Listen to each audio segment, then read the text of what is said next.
Hello. Hello, ನಾವು DJ Halli police station ಮಾತಾಡ್ತಿರೋದು. ಹ್ಞೂ ಸರ್. ಮೇಡಮ್, ಸರ್ ಇಲ್ಲಿ ಮೋರ್ ಹತ್ರ ಮುಂದೆ ಒಂದು ರೈಟ್ ಸೈಡು ಒಂದು ಲೇಡಿ ಕುತ್ಕೊಂತಾಳೆ, ಯಾವಾಗಲೂ ಭಿಕ್ಷೆ ಬೇಡ್ತಾಳೆ. ಹಾಂ. ಯಾರನ್ನ ಕುತ್ಕೊಂಡ್ರೆ ತಮ್ಮನ್ನ ಅವ್ರ ಅಮ್ಮನ್ನ ಹೊಡಿಯಕ್ಕೆ ಕಳಿಸ್ತಾಳೆ. ಹೊಡಿಯಕ್ಕೆ ಬರ್ತಾಳೆ. ಹೊಡಿಯಕ್ಕೆ ಬರ್ತಾಳೆ. ಏನಕ್ಕೆ? ಅವಳೇ ಕುತ್ಕೋಬೇಕಂತೆ, ಇನ್ಯಾರು ಕುತ್ಕೋಬಾರ್ದಂತೆ ಅಲ್ಲಿ. ಅವಳೇ ಸಂಪಾದನೆ ಮಾಡ್ಕೋಬೇಕು.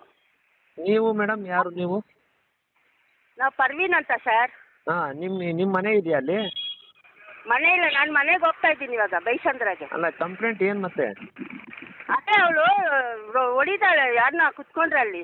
ತಮ್ಮನ್ನ ಅವ್ರ ಅಮ್ಮನ್ನ ಕಳಿಸ್ತಾಳೆ ಫೋನ್ ಮಾಡಿ. ಅಲ್ಲ, ಬೇರೆ ಯಾರು ಕುತ್ಕೋತಾರಲ್ಲಿ?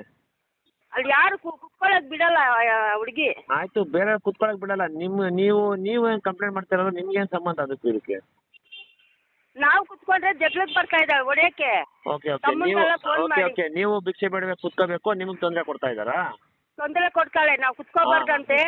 ತಮ್ಮನ್ಗೆ ಅವ್ರ ಅಮ್ಮನ್ ಕಳಿಸ್ತಾಳೆ ಹೊಡಿಯಕ್ಕೆ. ಕಾಂಟ್ರಾಕ್ಟ್ ತಗೋಬಿಡ್ಬೇಕು ಅಷ್ಟೇ ಇವಾಗ ಇದನ್ನ. ಸರಿ, ಆಯ್ತು. ಕಾಂಟ್ರಾಕ್ಟ್ ಕೊಡಿಸ್ಬಿಡ್ತೀವಿ. ನೀವೊಂದು ವಾರಕ್ಕೆ, ನೀವು ಅವ್ರೊಂದು ವಾರಕ್ಕೆ ಕಾಂಟ್ರಾಕ್ಟ್ ಕೊಡಿಸ್ಬಿಡ್ತೀವಿ. ಸ್ವಲ್ಪ ಎದುರಿಸಿ ಸರ್, ಸ್ವಲ್ಪ ಭಯ ಬೈರಿ ಸರ್.